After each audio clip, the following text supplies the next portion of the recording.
ഹരേ കൃഷ്ണ ഹരേ കൃഷ്ണ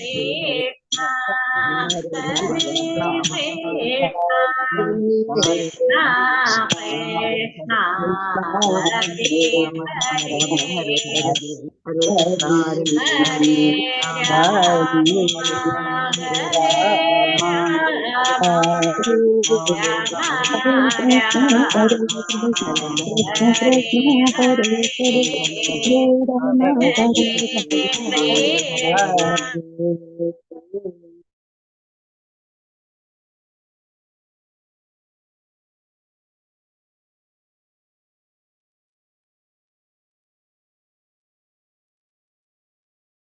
ഹരേ കൃഷ്ണ. ഹരേ കൃഷ്ണ. ശ്രീമദ് ഭാഗവതം. ഓം അജ്ഞാനതിമിരാന്തസ്യാനനഞ്ജനാശലാകയ ചക്ഷുരുന്മീലിതം യേന തസ്മൈ ശ്രീ ഗുരുവേ നമഃ. ശ്രീ ചൈതന്യ മനോഭീഷ്ടം സ്ഥാപിതം യേന ഭൂതലേ സ്വയം രൂപഗദാമഹ്യം ദദാതി സുധാന്തി വന്ദേഹം ശ്രീഗുരു ശ്രീയുതാപദകമലം ശ്രീഗുരു വൈഷ്ണവാംശ ശ്രീരൂപം സഗ്രജാതം സഗണരഘുനാഥാനിതം തം സജീവം സാദ്വൈതം സാവധൂതം പരിജനസഹിതം കൃഷ്ണ ചൈതന്യദേവം ശ്രീരാധാ കൃഷ്ണപാദാം സഗണലളിതാം ശ്രീവിശാഖാനിതാം ഹേ കൃഷ്ണ കരുണാ സിന്ധു ദീനബന്ധു ജഗത്പദേ ഗോപേശ ഗോപികാ കാന്ത രാധാ കാന്ത നമസ്തുതേ. സപ്തകാഞ്ചന ഗൗരാംഗി ശ്രീരാധേ വൃന്ദാവനേശ്വരി ഋഷഭാനുസുതേ ദേവി പ്രണമാമി ഹരിപ്രിയ. വാഞ്ചകൽപതരൂപശ കൃപാ സിന്ധുഭ്യേവ ച പതിതാനാം പാവനേഭ്യോ വൈഷ്ണവേഭ്യോ. പഞ്ചതത്വാത്മകം കൃഷ്ണം ഭക്തരൂപാസുരൂപകം ഭക്താവതാരം ഭക്താഖ്യാം നമാമി ഭക്തശക്തികം.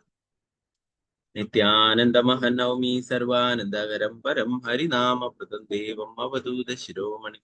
ഓ മഹാവദന്യായ കൃഷ്ണ പ്രേമപ്രദായതേ കൃഷ്ണായ കൃഷ്ണ ചൈതന്യ നാമ്നേ ഗൗരതിഷേ നമോ വിഷ്ണുപാദായ കൃഷ്ണപൃഷ്ഠായ ഭൂതലേ ശ്രീമദേ ഭക്തിവേദാന്ത സ്വാമിന്നിധി നാമിനെ. നമസ്തേ സരസ്വതേ ദേവി ഗൗരവാണി പ്രചാരിണേ വിശേഷ ശൂന്യവാദി പാശ്ചാത്യദേശധാരിണി. ജയ ശ്രീകൃഷ്ണ ചൈതന്യ പ്രഭു നിത്യാനന്ദ ശ്രീ അദ്വൈത ഗദാധര ശ്രീവാസാദി ഗൗരഭക്തവൃന്ദ. ഹരേ കൃഷ്ണ കൃഷ്ണ കൃഷ്ണ ഹരേ ഹരേ ഹരേ രാമ രാമ രാമ ഹരേ ഹരേ.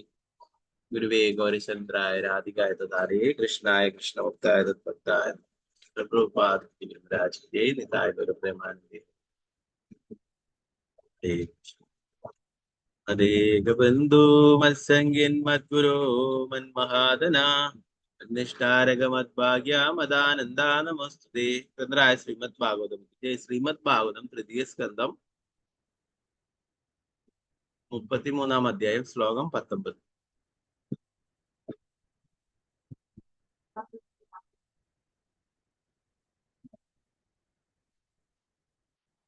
കഴിഞ്ഞ ക്ലാസ്സിൽ നമ്മള് കർദമമുനി അല്ലെ തന്റെ യോഗസ്ഥിതി കൊണ്ട് നിർമ്മിച്ചിട്ടുള്ള മനോഹരമായിട്ടുള്ള ആ കൊട്ടാരത്തിനെയും സൗന്ദര്യത്തെ കുറിച്ചൊക്കെ ആയിരുന്നു വിവരിക്കുന്നുണ്ടായിരുന്നു അല്ലെ.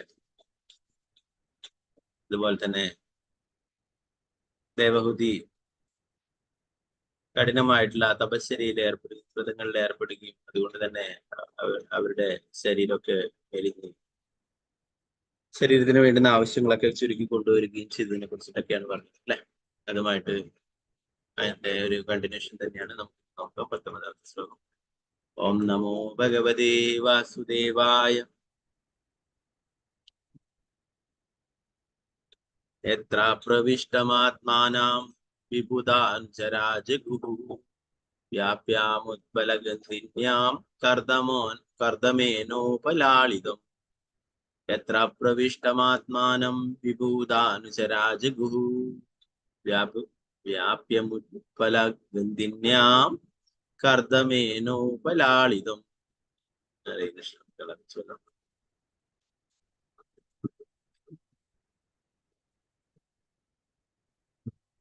ഓം നമോ ഭഗവതേ വാസുദേവായ.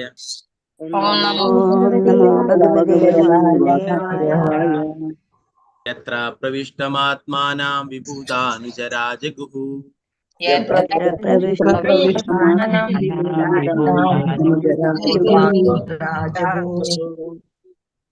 വ്യാപ്യാമുത്പലഗന്ധിന്യാം കർദമേനോപലാളിതം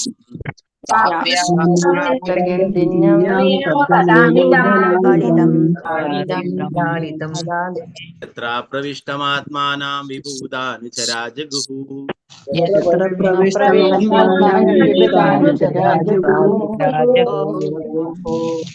വ്യാപ്യാമുത്പലഗന്ധിന്യാം കർദമേനോപലാളിതം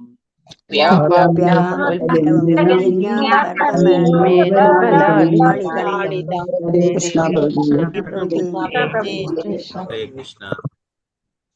ശ്രീരാം ഹരേ രാം.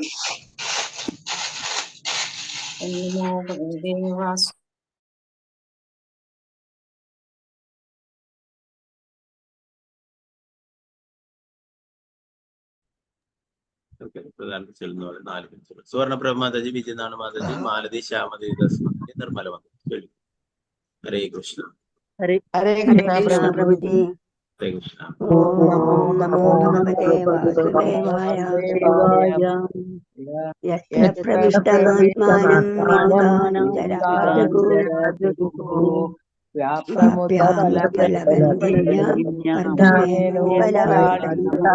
ഹരേ കൃഷ്ണ പ്രഭുജി. ഹരേ കൃഷ്ണ.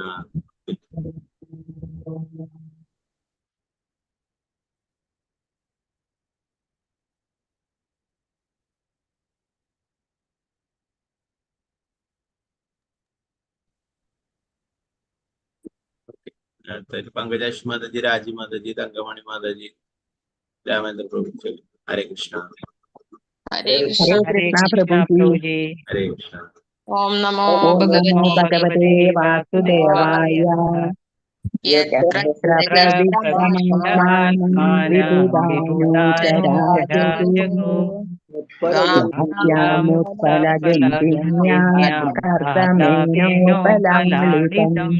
ഹരേ കൃഷ്ണ.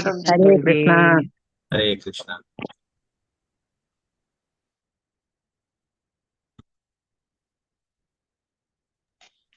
പ്രദീപ് മാതാജി, പത്മകുമാരി മാതാജി, സീതാരാമൻ മാതാജി, ശാരദജി. ഹരേ കൃഷ്ണ പ്രഭുജി. ഹരേ കൃഷ്ണ.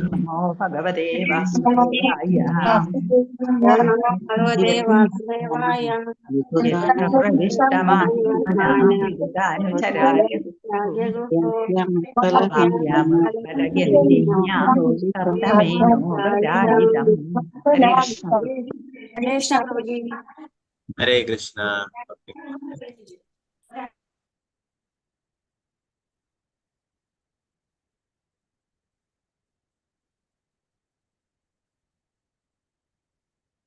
വസന്ത മാതാജി, മായാതീത മംഗളാദേവി ദാസ് മാതാജി, ശോഭ മാതാജി, അംബിക കേശവി ദേവദാസ് മാതാജി. ഹരേ കൃഷ്ണ. ഹരേ കൃഷ്ണ പ്രഭുജി. പ്രണാമം. ഓം നമോ ഭഗവതേ വാസുദേവായ. ഹരേ കൃഷ്ണ.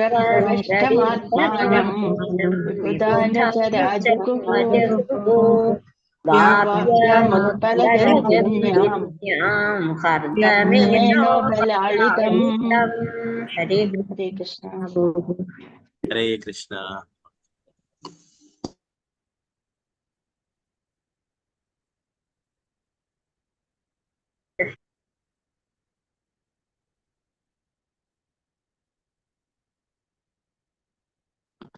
ശോഭ മാതാജി, വിരജ വിജയ ദേവിദാസ് മാതാജി, അനിതകുമാരി മാതാജി, ഭാരതി മാതാജി. ഹരേ കൃഷ്ണ. ഹരേ കൃഷ്ണ പ്രഭുജി. ഹരേ കൃഷ്ണ പ്രഭുജി. ഹരേ കൃഷ്ണ. ഓം നമോ ഭഗവതേ വാസുദേവായ. ഹരേ കൃഷ്ണ.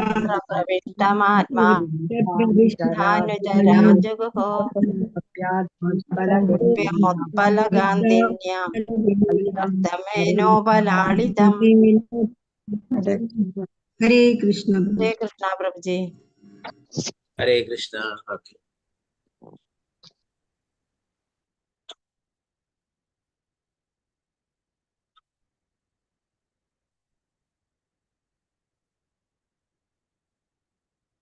ഗീത, ഗീത ടി മാതാജി, ഗീത കൃഷ്ണവാണി ദേവിദാസ് മാതാജി, വത്സല ഗോപാല മാതാജി, ധനലക്ഷ്മി മാതാജി. ഹരേ കൃഷ്ണ. ഹരേ കൃഷ്ണ പ്രഭുജി. ഹരേ കൃഷ്ണ പ്രഭുജി. ഹരേ കൃഷ്ണ ഓം പ്രഭുജി. ഓം ഓം നമോ നമോ നമോ ഭഗവതേ ഭഗവതേ വാസുദേവായ. വാസുദേവായ. യത്ര യത്ര പ്രവിഷ്ടമാത്മാനം പ്രവിഷ്ടാത്മാനം വിദ്ധാനം വിദ്ധാനന്തരജുഃ വ്യാപ്യ ഉത്പലഗന്ധിന്യം നന്ദമേനോപലാളിതം. നന്ദനോപലാളിതം. ഹരേ ഹരേ കൃഷ്ണ കൃഷ്ണ പ്രഭുജി. ഹരേ കൃഷ്ണ.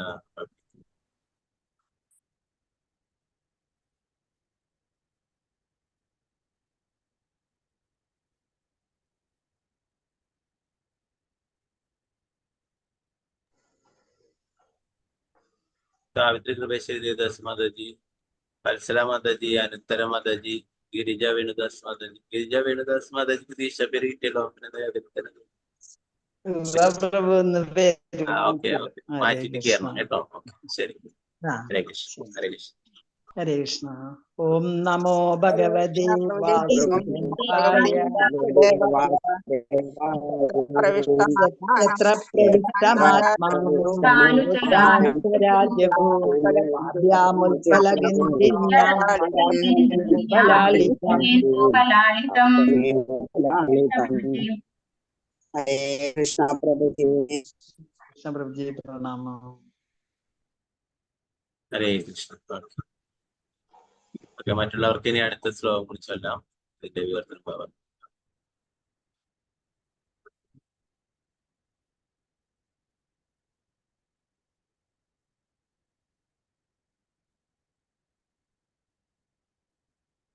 യാത്ര ഇവിടെ പ്രവേശിച്ചു ആത്മാനാം അവൾക്ക് വേണ്ടി വിബുധ അനുചര സ്വർഗത്തിലെ പൗരന്മാരുടെ സഹവാസികൾ ജഗുഹു പാടി വാപ്യാം കുളത്തിൽ ഉൽപ്പല താമരകളുടെ ഗന്ധിന്യാം സുഗന്ധത്താൽ കർദമനാൽ ഉപലാളിതം വളരെ ശ്രദ്ധയോടെ ലാളിക്കും. വിവർത്തനം ഭാവാർത്ഥം ശിലപ്രഭുപാദ്. ദേവഹൂതി ആ ഉദ്യാനത്തിലെ താമരപ്പൂക്കൾ നിറഞ്ഞ കുളത്തിൽ സ്നാനത്തിന് പ്രവേശിക്കുമ്പോൾ സ്വർഗീയ പൗരന്മാരുടെ സന്തത സഹചാരികളായ ഗന്ധർവന്മാർ അവളുടെ ഭർത്താവ് കർദവമുനിയുടെ ഗൃഹസ്ഥ ജീവിതത്തിന്റെ മഹത്വങ്ങൾ വാഴ്ത്തി ഗാനങ്ങൾ ആലപിക്കുമായിരുന്നു. അവളുടെ മഹാനായ ഭർത്താവ് കർദമൻ അവൾക്ക് എല്ലായ്പ്പോഴും എല്ലാ സംരക്ഷണം നൽകിയിരുന്നു. ഭാവാർത്ഥം ശിലപ്രഭുപാദ്. ഈ പ്രസ്താവനയിൽ ആദർശപൂർണമായ ഭാര്യാഭർത്തൃ ബന്ധം അതീവ ഹൃദ്യമായി വിവരിക്കപ്പെട്ടിരിക്കുന്നു. കർദവമുനി ഭാര്യ എന്ന നിലയിൽ ദേവഹൂതിക്ക് എല്ലാവിധ സുഖങ്ങളും നൽകി ഭാര്യയോടുള്ള കടമകൾ നിറവേറ്റിയിരുന്നെങ്കിലും അവളിൽ ഒട്ടും തന്നെ ആസക്തനായിരുന്നില്ല.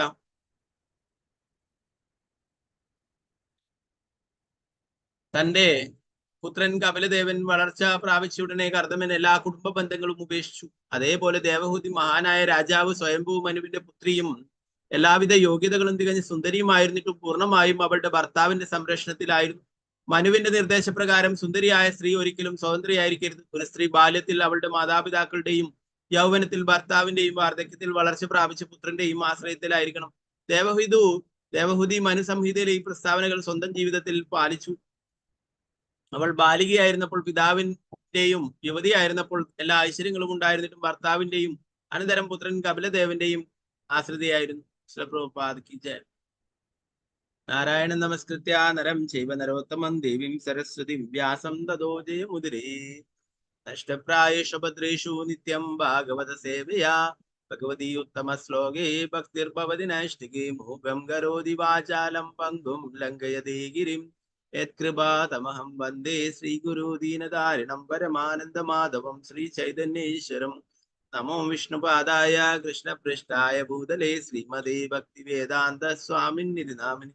നമസ്തേ സരസ്വതേ ദേവി ഗൗരവാണി പ്രചാരിണി നിർവിശേഷ ശൂന്യവാദി പാശ്ചാത്യദേശധാരിണി. ജയ ശ്രീകൃഷ്ണ ചൈതന്യ പ്രഭു നിത്യാനന്ദ ശ്രീ അദ്വൈത ഗദാധര ശ്രീവാസാദി ഗൗരഭക്തവൃന്ദ. ഹരേ കൃഷ്ണ കൃഷ്ണ കൃഷ്ണ ഹരേ ഹരേ, ഹരേ രാമ രാമ രാമ ഹരേ ഹരേ. ഗുരുവേ ഗൗരചന്ദ്രായ രാധികായ ദദാലേ കൃഷ്ണായ കൃഷ്ണഭക്തായ തദ്ഭക്തായ പ്രഭുപാദ് ജയ ഗുരുരാജ് ജയ ഗൗരപ്രേമാനന്ദേ. ഹരേ കൃഷ്ണ.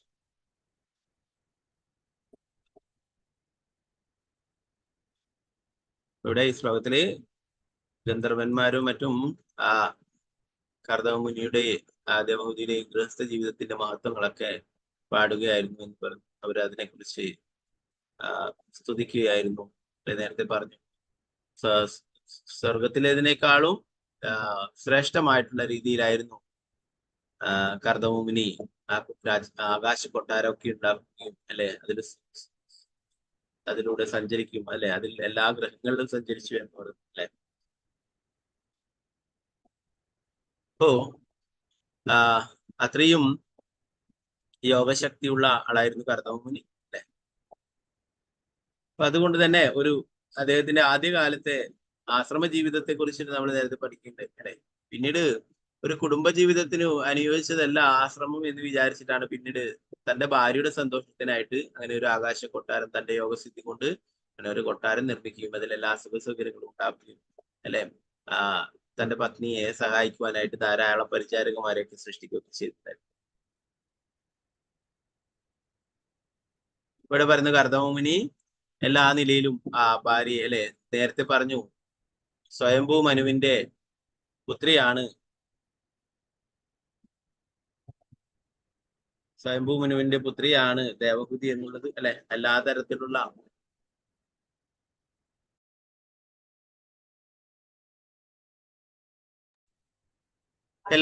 സുഖ സൗകര്യങ്ങളോടും കൂടി ജീവിച്ചിട്ടുള്ളതാണ് അല്ലെ.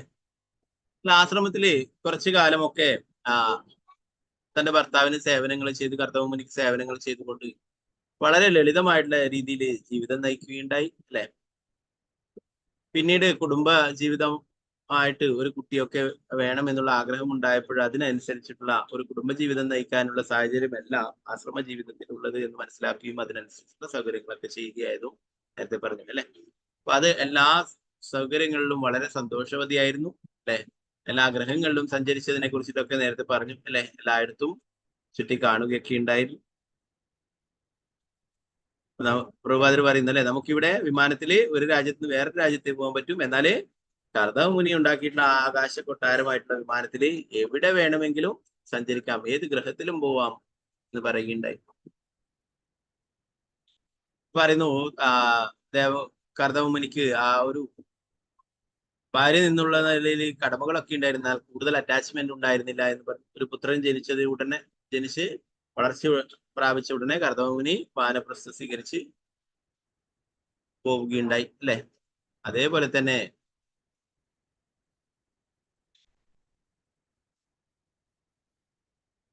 തന്റെ പുത്രനും അല്ലെ വളർച്ച പ്രാപിച്ച് കപില ഭഗവാൻ തന്നെ വന്നിട്ട് നമ്മൾ നേരത്തെയുള്ള ഭാഗങ്ങളിൽ പഠിച്ചു അല്ലെ, എല്ലാ ഉപദേശങ്ങളൊക്കെ നൽകുകയും അവിടെ വിട്ടു പോവുകയും ചെയ്തു.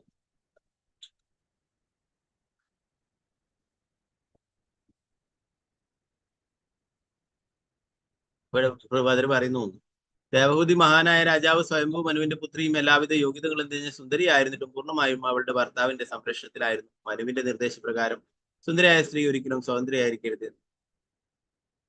സ്ത്രീ ബാല്യത്തിൽ അവളുടെ മാതാപിതാക്കളുടെയും യൗവനത്തിൽ ഭർത്താവിന്റെയും വാർദ്ധക്യത്തിൽ വളർച്ച പ്രാപിച്ച പുത്രന്റെയും ആശ്രയത്തിലായിരിക്കണം. ദേവഹൂതി മനുസംഹിതയിലെ പ്രസ്താവനകൾ സ്വന്തം ജീവിതത്തിൽ പാലിച്ചു. മനുസംഹിതയിൽ പറയുന്നത് സ്ത്രീകൾക്ക് സംരക്ഷണം വേണം എന്നുള്ളതാണ് അല്ലെ. പൊതുവെ തെറ്റിദ്ധരിക്കപ്പെടുന്ന ഒരു പ്രസ്താവനയാണ് ഇത്. പലരും പറയും അതെന്താണ് സ്വാതന്ത്ര്യമില്ല എന്നുള്ളതല്ല, അവരെ കബളിപ്പിക്കപ്പെടാൻ സാധ്യതയുണ്ട്, പ്രത്യേകിച്ചും സുന്ദരിയായ സ്ത്രീയെ എന്ന് പ്രഭാതർ പറഞ്ഞിരിക്കും. അപ്പൊ അതുകൊണ്ട് തന്നെ അവരെ സ്വതന്ത്രമായിട്ട് അങ്ങനെ തന്നിഷ്ടപ്രകാരം സഞ്ചരിക്കുകയാണെങ്കിൽ പലപ്പോഴും അപകടങ്ങളിൽ പെടും അല്ലെ. നമുക്ക് ഇന്നും കലിയുഗത്തില് ഇപ്പോഴും ഇങ്ങനെയുള്ള വാർത്തകളൊക്കെ കേൾക്കാൻ സാധിക്കും അല്ലെ. ഓരോരാൾക്കാരെയും അങ്ങനെ ദ്രോഹിച്ചിട്ട് കൊല്ലുന്നതും അങ്ങനെയൊക്കെ അല്ലെ. അപ്പൊ അങ്ങനെയാണ് കലിയുഗം, അങ്ങനെയുള്ളതാണ്. അപ്പോ ചതിക്കപ്പെടാൻ അല്ലെ, ചതിക്കപ്പെടാൻ ഏറ്റവും സാധ്യതയുള്ള ആണ് പ്രത്യേകിച്ചും സ്ത്രീകളെ ചതിക്കുക, വഞ്ചിക്കുക എന്നുള്ളത് അങ്ങനെ നടക്കുന്നത് കൊണ്ടാണ് ഇങ്ങനെയുള്ള കാര്യങ്ങൾ പറഞ്ഞിരിക്കുന്നത്. അവരെ പെട്ടെന്ന് തന്നെ കബളിപ്പിക്കപ്പെടാൻ, ചതിക്കപ്പെടാൻ സാധ്യതയുള്ളത് കൊണ്ടാണ് ഇങ്ങനെയുള്ള പ്രസ്താവന പറഞ്ഞത് അല്ലെ. പലപ്പോഴും തെറ്റിദ്ധരിക്കപ്പെടും. എന്താണ് അങ്ങനെ പറയാൻ കാരണം, എന്താണ് അങ്ങനെ സാധ്യത നൽകാൻ? സാധ്യതയല്ല, അവരെ ഇങ്ങനെയുള്ള അപകടങ്ങളിൽ പെടാതിരിക്കാൻ വേണ്ടിയിട്ടുള്ള മുൻകരുതലായിട്ടാണ് ഇങ്ങനെ പറഞ്ഞത്. എന്താ പറയുന്നത്, ബാല്യത്തിൽ അവളുടെ മാതാപിതാക്കൾ അച്ഛനമ്മമാരുടെ സംരക്ഷണത്തിലാണ് ഒരു പെൺകുട്ടി. പിന്നീട് യൗവനത്തിൽ ഭർത്താവിന്റെ വിവാഹം കഴിച്ചു കഴിഞ്ഞാൽ ഭർത്താവിന്റെ സംരക്ഷണത്തിൽ. പിന്നീട് പുത്രൻ വളർച്ച പ്രാപിച്ചു കഴിഞ്ഞാല് പിതാവ് വാനപ്രസ്ഥം സ്വീകരിക്കുമ്പോൾ പുത്രന്റെ സംരക്ഷണത്തിന് കീഴിലുമായിരിക്കും. അപ്പൊ ഇത് ഈ മനസ്സംഹിതയിൽ പറഞ്ഞിട്ടുള്ള പോലെ തന്നെ ദേവഹുതി ഈ 3 ഘട്ടങ്ങളിലൂടെയും വരികയുണ്ടായി അല്ലെ. ആദ്യം തന്റെ മാതാവിന്റെയും പിതാവിന്റെയും, പിന്നീട് കർദമമുനിയുടെ പത്നിയായപ്പോൾ കർദമമുനിയുടെ സംരക്ഷണത്തിൽ, പിന്നീട് കർദമമുനി വാനപ്രസ്ഥം സ്വീകരിച്ചപ്പോൾ കപില ഭഗവാന്റെ സംരക്ഷണത്തിൽ. അപ്പോൾ ബാലികയായിരുന്നപ്പോൾ, പിതാവിന്റെയും യുവതിയായിരുന്നപ്പോൾ എല്ലാ ഐശ്വര്യങ്ങളും ഉണ്ടായിരുന്നിട്ടും ഭർത്താവിന്റെയും അനന്തരം പുത്രൻ കപിലദേവന്റെയും ആസക്തിയായിരുന്നു. 20ാമത്തെ ശ്ലോകം. ഓം നമോ ഭഗവതേ വാസുദേവായ. ഹിത്വാ തദീപസ്ഥിതതമാ മാപ്യാകണ്ഡലയോഷിതാം കിഞ്ചിച്ചകാരവദനം പുത്രവിശ്ലേഷണാതുരാ.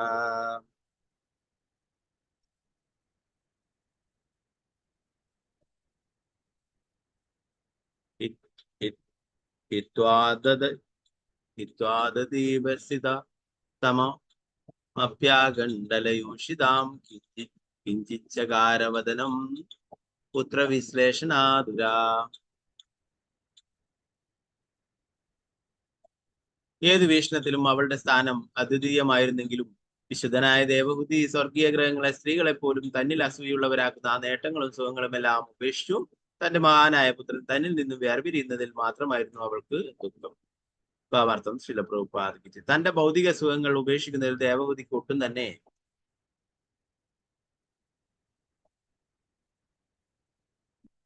വ്യതയുണ്ടായിരുന്നില്ല. എന്നാൽ പുത്രന്റെ വേർപാടിൽ അവൾ വളരെ ദുഃഖിതയായിരുന്നു. ഭൗതിക സുഖങ്ങളെല്ലാം ത്യജിക്കുവാൻ യാതൊരു ഖേദവുമില്ലാതിരുന്ന ദേവഹുതി പുത്രനഷ്ടത്തിൽ മാത്രം എന്തുകൊണ്ട് ദുഃഖപ്പെട്ടു എന്ന് ഇവിടെ ചോദ്യമുണ്ടായേക്കാം. എന്തുകൊണ്ടാണ് അവൾ പുത്രനോട് അത്രയേറെ മമത പുലർത്തിയിരുന്നത്? ഇതിന്റെ ഉത്തരം അടുത്ത ശ്ലോകത്തിൽ വിശദമാക്കുന്നുണ്ട്. അവനൊരു സാധാരണ പുത്രനായിരുന്നില്ല. അവളുടെ പുത്രൻ പരമദിവ്യോത്തമ പുരുഷനായിരുന്ന ഭഗവാനായിരുന്നു. ഒരുവൻ ഭൗതികമായ ആകർഷണങ്ങളെല്ലാം ഉപേക്ഷിക്കണമെങ്കിൽ മാത്രമേ അവന് പരമോന്നതനായ വ്യക്തിയോട് ആകർഷണം ഉണ്ടാവൂ. ഇത് ഭഗവത്ഗീതയിൽ വിശദീകരിച്ചിട്ടുണ്ട്. പരം ദൃഷ്ടോ നിവർത്തത്. വാസ്തവത്തിൽ ആധ്യാത്മികാസ്യത്തോട് കുറെയെങ്കിലും അഭിരുചി ഉണ്ടാകുമ്പോൾ മാത്രമേ ഒരു വ്യക്തിക്ക് ഭൗതിക ജീവിത രീതികളിൽ നിന്നും വന്നിരിക്കാൻ കഴിയൂ.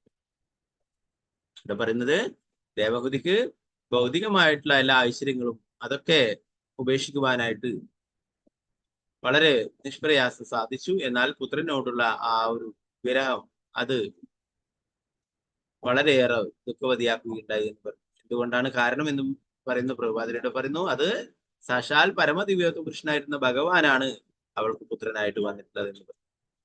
നമുക്ക് ഉന്നതമായിട്ടുള്ള ഒന്ന് നേടാനായിട്ട് നിസ്സാരമായിട്ടുള്ള വസ്തുക്കളൊക്കെ ഉപേക്ഷിക്കണം എന്നുള്ള കാര്യങ്ങൾ പ്രഭുപാദരുടെ എടുത്ത് പറയുന്നു.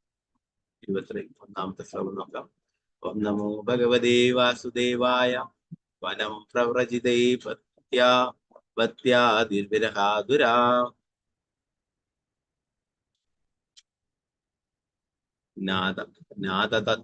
നാദതത്വാപ്യഭുനഷ്ടേ വത്സേ ഗൗരിവ വത്സല. ദേവഹുതിയുടെ ഭർത്താവ് നേരത്തെ തന്നെ സന്യാസം സ്വീകരിച്ച് ഭവനം ഉപേക്ഷിച്ചു. പിന്നീട് അവളുടെ പുത്രൻ കപിലനും വീട് ഉപേക്ഷിച്ചു പോയി. അവൾക്ക് ജീവിതത്തിന്റെയും മരണത്തിന്റെയും എല്ലാ പൊരുളുകളും അറിയാമെങ്കിലും അവളുടെ ഹൃദയം എല്ലാ മാലിന്യങ്ങളും നീങ്ങി ശുദ്ധമാണെങ്കിലും പുത്രൻ നഷ്ടപ്പെട്ടപ്പോൾ അവൾ അങ്ങേയറ്റം ദുഃഖിതയായി കിടാവ് ചത്ത പശു എന്ന പോലെ. ഭാവാർത്ഥം ശ്രീല പ്രഭുപാദ്. ഒരു സ്ത്രീ അവളുടെ ഭർത്താവ് ഭവനത്തിൽ നിന്നും വിദൂരതയിലാകുമ്പോൾ അഥവാ സന്യാസം സ്വീകരിക്കുമ്പോൾ വളരെയധികം ദുഃഖിക്കേണ്ടതില്ല. എന്തുകൊണ്ടെന്നാൽ അവൾക്ക് സ്വാതന്ത്ര്യം പകരാൻ ഭർത്താവിന്റെ പ്രതീതിയായ പുത്രന്റെ സാന്നിധ്യം ഭവനത്തിൽ ഉണ്ടാകും. വൈദിക ശാസ്ത്രങ്ങളിൽ പറഞ്ഞിരിക്കുന്നു, ആത്മൈവ പുത്രോ ജായതേ. ഭർത്താവിന്റെ ശരീരം പുത്രനാൽ പ്രതിനിധീകരിക്കപ്പെടും. തർപ്പിച്ചു പറഞ്ഞാൽ വളർച്ച പ്രാപിച്ച പുത്രനുള്ള ഒരു സ്ത്രീ ഒരിക്കലും വിധവയാകുന്നില്ല.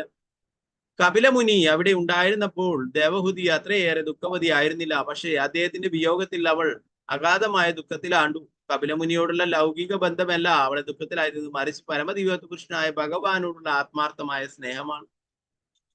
കിടാവിനെ നഷ്ടപ്പെട്ട ഒരു പശുവിനെ പോലെ ആയിത്തീർന്നു ദേവഹുതി എന്ന് ഇവിടെ ഉപമിച്ചു. കിടാവിന് നഷ്ടമായ പശു രാപ്പകൽ ഒരുപോലെ നിലവിളിച്ചുകൊണ്ടേയിരിക്കും. അതുപോലെ ദേവഹുതിയും കഠിന വ്യതയാൽ കരഞ്ഞുകൊണ്ടേയിരുന്നു. അവൾ കണ്ണീരോടെ ബന്ധുക്കളോടും സുഹൃത്തുക്കളോടും ഇങ്ങനെ പറയുകയും അഭ്യർത്ഥിക്കുകയും ചെയ്തു: ഞാൻ ജീവിച്ചിരിക്കണമെങ്കിൽ ദയവായി എന്റെ പുത്രനെ ഭവനത്തിലേക്ക് തിരികെ കൊണ്ടുവരും, അല്ലാതെ പക്ഷം ഞാൻ മരിച്ചു കളയും. പരമദിവ്യോത്തമ പുരുഷനായ ഭഗവാനോടുള്ള ഈ ഉത്കടമായ സ്നേഹം അത് ഒരാളുടെ പുത്രസ്നേഹം എന്ന നിലക്കാണ് പ്രകടമായതെങ്കിൽ പോലും ആത്മീയമായി ഗുണപ്രദമാണ്. ഒരു ഭൗതിക പുത്രനോടുള്ള ആകർഷണം ഒരുവനെ ഭൗതിക അസ്തിത്വത്തിൽ തുടരാൻ കടപ്പെടുത്തുന്നു. പക്ഷെ ആകർഷണം പരമോന്നതനായ ഭഗവാനിലേക്ക് പരിണമിക്കുമ്പോൾ അതവനെ ആത്മീയ ലോകത്തിൽ ഭഗവാനുമായുള്ള സഹവാസത്തിലേക്ക് ഉയർത്തുന്നു. ദേവഹൂതിയോളം തന്നെ യോഗ്യതയുള്ളവളാകുവാനും പരമോന്നതനായ ഭഗവാനെ സ്വന്തം പുത്രനായി നേടുവാനും ലോകത്തിലെ എല്ലാ സ്ത്രീകൾക്കും സാധിക്കും. പരമദിവ്യത്വ പുരുഷനായ ഭഗവാനി ദേവഹൂതിയുടെ പുത്രനായി പ്രത്യക്ഷപ്പെടാൻ കഴിഞ്ഞെങ്കിൽ വേറെ ഏതു സ്ത്രീയുടെയും പുത്രനായി പ്രത്യക്ഷപ്പെടുവാനും കഴിയും. അവൾ അതിന് യോഗ്യയാകുന്ന പക്ഷം, ഒരാൾക്ക് പരമോന്നതനായ ഭഗവാനെ പുത്രനായി ലഭിക്കുന്ന പക്ഷം ഈ ലോകത്തിലേക്ക് ഒരു നല്ല പുത്രനെ കൊണ്ടുവരുവാൻ കഴിഞ്ഞതിന്റെ പ്രയോജനവും അതേസമയം തന്നെ പരമദിവ്യത്വ പുരുഷനായ ഭഗവാനെ മുഖാമുഖം കാണാൻ കഴിയുന്ന അദ്ദേഹത്തിന്റെ ശാശ്വത സഹവാസിയായി ആത്മീയ ലോകത്തിലേക്ക് ഉയർച്ചയും കിട്ടും. പ്രഭാതരിയുടെ പറയുന്നത്, ദേവഹൂതി സാധാരണ ഒരു സ്ത്രീയെ പോലെയല്ല പുത്രനുമായിട്ട് അറ്റാച്ച്മെന്റ് ഉണ്ടായിരുന്നത്, പുത്രനോടുള്ള അമിതമായിട്ടുള്ള സ്നേഹം ഉണ്ടായിരുന്നത്. എന്തുകൊണ്ടാണ്? പുത്രനായിട്ട് വന്നിരിക്കുന്നത് സാക്ഷാൽ പരമദിവ്യത്വ പുരുഷനായിട്ടുള്ള ഭഗവാൻ തന്നെയാണ്, അല്ലെ? അപ്പൊ അതുകൊണ്ട് തന്നെ ആ ഭഗവാനോടാണ് കൂടുതൽ അറ്റാച്ച്മെന്റ് എന്ന് പറയുന്നത്. അപ്പൊ അങ്ങനെ ആയാൽ എന്താ സംഭവിക്കുക? ഭഗവാനെ മുഖാമുഖം ദർശിച്ചു, അല്ലെ? സ്വന്തം പുത്രനായതുകൊണ്ട്. അതുകൊണ്ട് തന്നെ ഭഗവാന്റെ അടുത്തേക്ക് തിരിച്ചു പോകാനായിട്ട് സാധിക്കും, അല്ലെ? ദേവഹൂതിയെ കപില ഭഗവാൻ തിരിച്ചു ഭഗവാന്റെ അടുത്തേക്ക് കൊണ്ടുപോകുന്നുണ്ട്. ഇപ്പൊ പ്രഭു അതിൽ പറയുന്നു, ഒരാൾക്ക് യോഗ്യത ഉണ്ടാകുമെങ്കിൽ അവർക്കും ഭഗവാന്റെ മാതാവാകാനായിട്ട് സാധിക്കും, അവർക്കും ഭഗവാൻ പുത്രനായിട്ട് വരും എന്നുള്ള കാര്യം. അതിന് തക്ക യോഗ്യത ഉണ്ടായിരിക്കണം, അല്ലെ? അപ്പൊ അത്രയും ഭാഗ്യവാന്മാർക്ക് മാത്രമേ അങ്ങനെ സാധിക്കൂ, അല്ലെ? അതുകൊണ്ടാണ് ബ്രഹ്മാവ് തന്നെ പറയുന്നു, ശ്രീമദ് ഭാഗവതത്തിൽ പറയുന്നു, അഹോഭാഗ്യം അഹോഭാഗ്യം നന്ദഗോപ വ്രജഗോസമം തന്മിത്രം പരമാനന്ദം പൂർണ്ണം ബ്രഹ്മസനാതനം.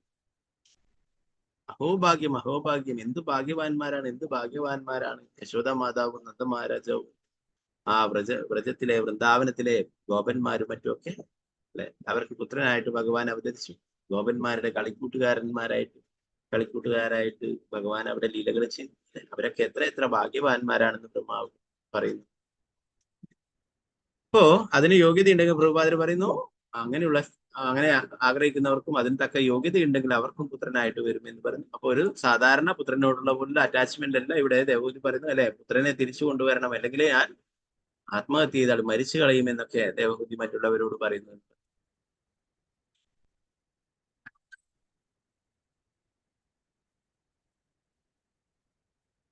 ഓം നമോ ഭഗവതേ വാസുദേവായ.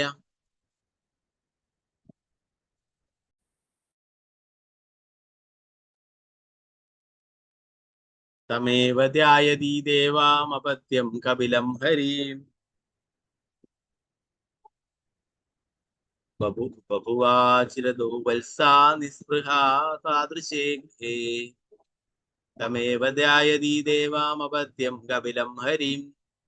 ബഭുവാചിരതോ വത്സാ നിസ്പൃഹാ താദൃശേ ഗൃഹേ. ഹരേ കൃഷ്ണ. ആരെങ്കിലും നേരത്തെ ചൊല്ലാത്തവര് ചൊല്ലാൻ താല്പര്യം ഉണ്ടെങ്കിൽ കൈയർത്താം. ഇതിന്റെ വിവരത്തിൽ ഭാവത്തിൽ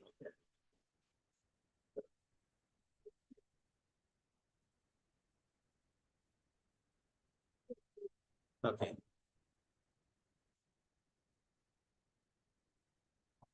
ഓക്കെ, രണ്ടുപേരും. ശോഭ പ്രതി മാതാജി, ആതിര മാതാജി, ശരി. ഹരേ കൃഷ്ണ. ഹരേ കൃഷ്ണ പ്രഭുജി. പ്രഭുജി. ഹരേ കൃഷ്ണ. ഓം നമോ ഭഗവതേ വാസുദേവായ. തമേവ ധ്യായതി ദേവമവപത്യം കപിലം ഹരിം. ബഹുവാചിരതോ വത്സാ നിസ്പൃഹ താദൃശേ ഗൃഹേ. ഹരേ കൃഷ്ണ പ്രഭുജി. ഹരേ കൃഷ്ണ.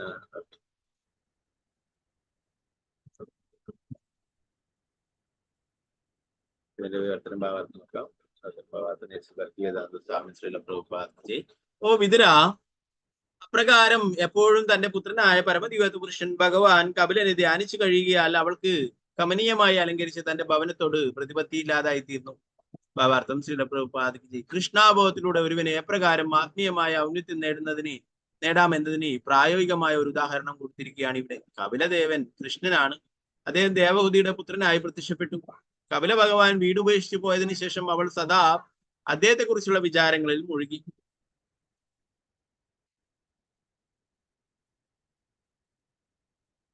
അങ്ങനെ അവൾ സദാ കൃഷ്ണാബോധത്തിലായി. നിരന്തരമായ കൃഷ്ണാബോധം അവളെ കുടുംബത്തോടും കുടുംബ സൗകര്യങ്ങളോടും വിരക്തിയാക്കി. നാം നമ്മുടെ മമത പരമദിവ്യത്വ പുരുഷൻ ഭഗവാനിലേക്ക് പരിണമിക്കാത്തിടത്തോളം ഭൗതിക ആകർഷണങ്ങളിൽ നിന്നും മോചനം നേടാൻ ഒരു സാധ്യതയുമില്ല. അതിനാൽ സിദ്ധാന്തികമായ തത്വശാസ്ത്ര അഭ്യൂഹങ്ങൾ പ്രചരിപ്പിക്കുന്നതിലൂടെ ആർക്കും സ്വതന്ത്രരാകാൻ കഴിയില്ലെന്ന് ശ്രീമദ് ഭാഗവതം സ്ഥിരീകരിക്കുന്നു. താൻ പദാർത്ഥമല്ല, ജീവാത്മാവോ ബ്രഹ്മമോ ആണെന്ന് വെറുതെ അറിയുന്നത് കൊണ്ട് മാത്രം ഒരാളുടെ ബുദ്ധി പരിശുദ്ധമാവുകയില്ല. അവ്യക്തികവാദവാദി ആത്മസാക്ഷാത്കാരത്തിന്റെ അത്യുന്നത തലത്തിൽ എത്തിയാൽ പോലും പരമോന്നതനായ ഭഗവാന്റെ അതീന്ദ്രിയ പ്രേമസേവനത്തിൽ സ്ഥിതി ചെയ്യാൻ കഴിയാത്തതിനാൽ വീണ്ടും ഭൗതിക ആകർഷണങ്ങൾക്ക് നിവധിക്കും. ഭക്തന്മാർ ഭക്തിയുത സേവന പ്രക്രിയ സ്വീകരിക്കുന്നതിനാൽ പരമോന്നതനായ ഭഗവാന്റെ ലീലകൾ ശ്രമിക്കുകയും കർമ്മങ്ങളെ വാഴ്ത്തുകയും ചെയ്യുന്നതിലൂടെ അദ്ദേഹത്തിന്റെ ശാശ്വതമായ മനോഹര രൂപം എപ്പോഴും സ്മരിക്കുന്നു. അദ്ദേഹത്തിന്റെ മിത്രമായും ദാസനായും സേവനങ്ങൾ അനുഷ്ഠിച്ചും നേടുന്നതൊക്കെയും അദ്ദേഹത്തിന് സമർപ്പിച്ചും ഒരുവന് ഭഗവത് രാജ്യത്തിൽ പ്രവേശനം സാധ്യമാക്കാം. ഭഗവത്ഗീതയിൽ പറഞ്ഞിട്ടുള്ളതുപോലെ തതോ മാം തത്വതോ ജ്ഞാത്വാ, പരിശുദ്ധമായ ഭക്തിയുത സേവന നിർവഹണത്തിന് ശേഷം ഒരുവനെ പരമദിവ്യത്വ പുരുഷനായ ഭഗവാനെ മനസ്സിലാക്കുവാനും അപ്രകാരം ഏതെങ്കിലും ഒരു ആത്മീയ ഗ്രഹത്തിൽ പ്രവേശനം നേടി അദ്ദേഹത്തോട് സമ്പർക്കത്തിലാകുവാനും സാധിക്കും. ശ്രീ പ്രഭുപാദ് കി ജയ്.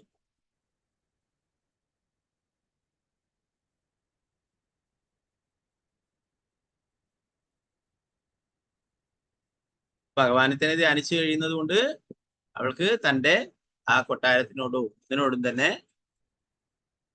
അറ്റാച്ച്മെന്റ് ഉണ്ടായിരുന്നില്ല, അല്ലെ? എല്ലാ സുഖസുഖങ്ങളും എല്ലാം ഉണ്ട്, എന്നാലേ ഭഗവാൻ ഇവിടുന്ന് പോയിരിക്കുന്നു, അല്ലെ? ഇത്രയും കാലം ഭഗവാന് സേവനങ്ങൾ നേരിട്ട്, അല്ലെ? ഭഗവാനെ മുഖാമുഖം ദർശിക്കുകയും ഭഗവാൻ എല്ലാ സേവനങ്ങളും നേരിട്ട് ചെയ്യുകയും ചെയ്യും, അല്ലെ? ഇപ്പോഴാ ഭഗവാൻ തന്റെ ഗൃഹത്തിൽ നിന്നും പോയിരിക്കുന്നു, അല്ലെ? അതുകൊണ്ട് തന്നെ അതാണ് ഏറ്റവും വലിയ നഷ്ടം, അല്ലെ? അതുകൊണ്ട് തന്നെ ആ ഭഗവാനെ കുറിച്ച് എപ്പോഴും ഓർത്തുകൊണ്ടേയിരുന്നു എന്ന് പറഞ്ഞു.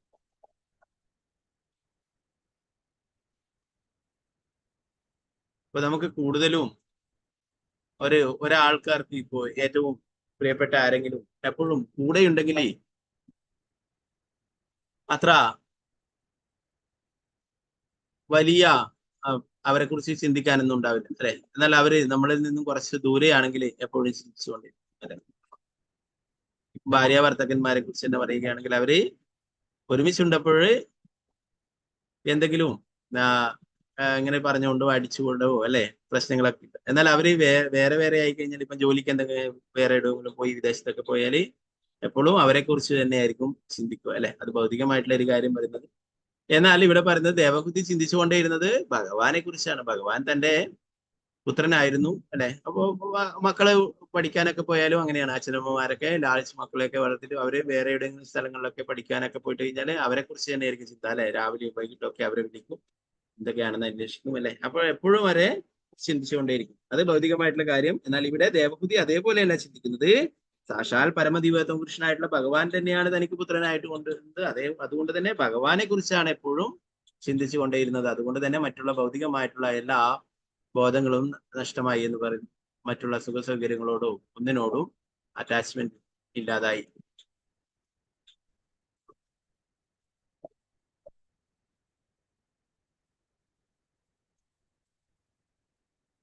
അപ്പൊ അതുകൊണ്ട് പ്രഭുപാദരി ഇവിടെ പറയുന്നു, ഭക്തന്മാർ ഭക്തി സേവന പ്രക്രിയ സ്വീകരിക്കുന്നതിനാൽ പരമോന്നതനായ ഭഗവാന്റെ ലീലകൾ കർമ്മങ്ങളെ വാഴ്ത്തുകയും ചെയ്തിട്ടുണ്ട്. അദ്ദേഹത്തിന്റെ ശാശ്വതമായ മനോഹര രൂപം എപ്പോഴും സ്മരിക്കുന്നു. അദ്ദേഹത്തിന്റെ മിത്രമായും ദാസനായും സേവനങ്ങളെ നേടുന്നതൊക്കെയും അദ്ദേഹത്തിന് സമർപ്പിച്ച ഒരുവനെ ഭഗവത് രാജ്യത്തിൽ പ്രവേശനം സാധ്യമാക്കാം. ഭഗവാനെ കുറിച്ചുള്ള കാര്യങ്ങളൊക്കെ ശ്രവണം, കീർത്തനം, അല്ലെ, ഭക്തിയുടെ സേവനങ്ങളൊക്കെ ചെയ്യുകയാണ് പറയുന്നു. തിരിച്ച് അവസാനം ഭഗവാന്റെ അടുത്തേക്ക് പോവാനായിട്ടും സാധിക്കും എന്നുള്ള കാര്യം. ഇതിന്റെ അകത്ത് അവസാനം ഈ കപില ഭഗവാന്റെ ലീലകളൊക്കെ ചർച്ച ചെയ്ത് കഴിഞ്ഞാൽ അതിന്റെ പല ശ്രുതിയിൽ പറയും, ആരാണോ ഇതൊക്കെ ചർച്ച ചെയ്യുന്നത് അവർക്ക് കൃഷ്ണഭക്തി ലഭിക്കുകയും തിരിച്ച് ഭഗവാന്റെ അടുത്തേക്ക് പോകാനായിട്ട് സാധിക്കും എന്നുള്ള കാര്യങ്ങൾ. അപ്പൊ ഭഗവാനെ സംബന്ധിച്ചുള്ള കാര്യങ്ങളൊക്കെ അതീന്ദ്രിയമായിട്ടുള്ളതാണ്, അത് നമുക്ക് ഗുണകരമായിട്ടുള്ളതാണ്, അല്ലെ? മറ്റുള്ള ഭൗതിക വിഷയങ്ങളൊന്നും ചർച്ച ചെയ്തതുകൊണ്ട് വലിയ പ്രയോജനമൊന്നും ഒരിക്കലും ലഭിക്കില്ല, അല്ലെ? അതിനൊക്കെ സമയം പാഴാക്കണം. നേരത്തെ തന്നെ നമ്മൾ ഭാഗവത്തിൽ പഠിച്ചു, അല്ലെ? അച്യുത ഭാവവർജിതം. അതൊന്നും ഭഗവാനെ സംബന്ധിച്ച കാര്യങ്ങൾ ചർച്ച ചെയ്യാത്ത കാര്യങ്ങളാണ് ന്യൂസ് പേപ്പർ ആയാലും മറ്റുള്ള മാസികകളായാലും. ഓക്കെ, 23-ാമത്തെ ശ്ലോകം നമുക്ക് നോക്കാം. ഓം നമോ ഭഗവതേ വാസുദേവായ ധ്യായതി ഭഗവത് രൂപം യഥാഹ ധ്യാനഗോചരം സദാ പ്രസന്നവദനം സമസ്ത വ്യസ്ത ചിന്തയാ.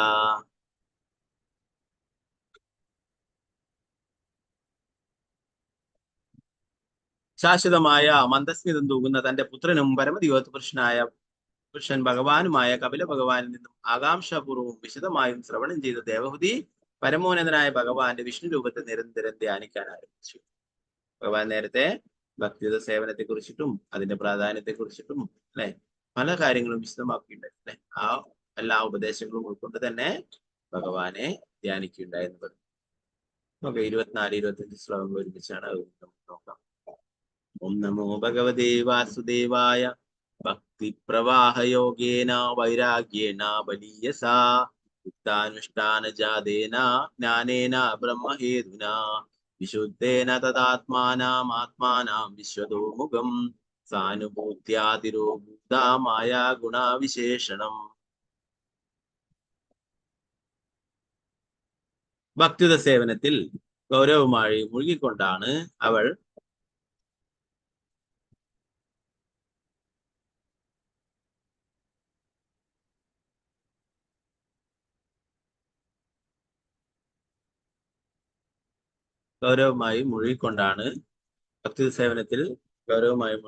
അവൾ അപ്രകാരം പ്രവർത്തിച്ചത്.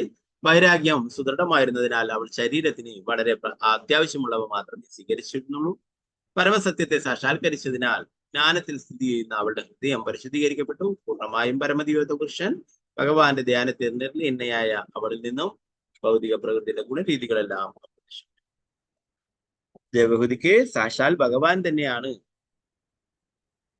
യഥാർത്ഥ ജ്ഞാനം ഉപദേശിച്ചു കൊടുത്തത് അല്ലെ. നമ്മൾ പറഞ്ഞു ഭക്തി ചെയ്യുമ്പോൾ ജ്ഞാനവും വൈരാഗ്യവും അല്ലെ. ആ യഥാർത്ഥ ജ്ഞാനം ലഭിച്ചത് കൊണ്ട് തന്നെ വൈരാഗ്യവും ഉണ്ടായി. മറ്റുള്ള എല്ലാ ഭൗതിക ആകർഷണങ്ങളോടും അത് വിരക്തി ഉണ്ടാവും, വൈരാഗ്യം ഉണ്ടാവുകയും ചെയ്തു. ഭഗവാനെ ധ്യാനിച്ചുകൊണ്ടിരിക്കുന്നതിന് ഭൗതികമായിട്ടുള്ള എല്ലാ ഭൗതിക പ്രകൃതിയുടെ ഗുണരീതികളെല്ലാം അപ്രത്യക്ഷമായി എന്ന് പറഞ്ഞു.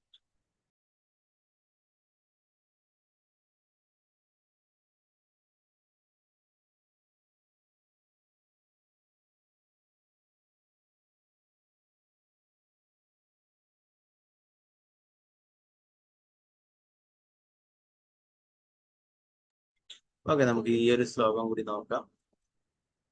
ഒരു വലിയൊരു ഭാവാർത്ഥമാണ്. നമുക്ക് നോക്കാം. 26-ാമത്തെ ശ്ലോകം. ഓം നമോ ഭഗവതേ വാസുദേവായ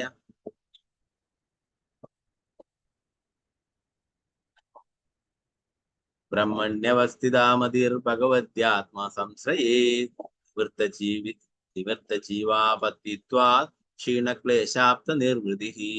ബ്രഹ്മണ്യവസ്ഥിതമതിർ ഭഗവത്യാത്മ സംശ്രയേ ജീവാപത്തിത്വാ ക്ഷീണക്ലേശാപ്ത നിർവൃതി. വിവർത്തനം ഭാവാർത്ഥം. അവളുടെ മനസ്സ് പരിപൂർണമായും പരമോന്നതനായ ഭഗവാനിൽ മുഴുകുകയും അവൾ യാന്ത്രികമായി നിർവ്യക്തിഗത ബ്രഹ്മത്തെ സാക്ഷാത്കരിക്കുകയും ചെയ്തു. ബ്രഹ്മസാക്ഷാത്കാരം സിദ്ധിച്ച ആത്മാവെന്ന നിലയിൽ അവൾ ജീവിതത്തിന്റെ ഭൗതിക സങ്കല്പങ്ങളിലെ പദവികളിൽ നിന്നും മോചിതയായി. ഭാവാർത്ഥം. ദേവഹൂതി പരമസത്യവുമായി ചിരപരിചിത തത്വത്തിലായി കഴിഞ്ഞെന്ന് കഴിഞ്ഞ ശ്ലോകം സ്ഥാപിച്ചു. അവൾ എന്തിനാണ് ധ്യാനിക്കുന്നതെന്ന് ചോദിക്കപ്പെട്ടേക്കാം. ഒരുവൻ പരമസത്യത്തെ പറ്റി സിദ്ധാന്തികമായി ചർച്ച ചെയ്യുമ്പോൾ അവൻ പരമസത്യത്തിന്റെ നിർവ്യക്തിഗത സങ്കല്പത്തിലാണ് സ്ഥിതി ചെയ്യുന്നതെന്ന് വിശദീകരണം. അതുപോലെ ഒരുവൻ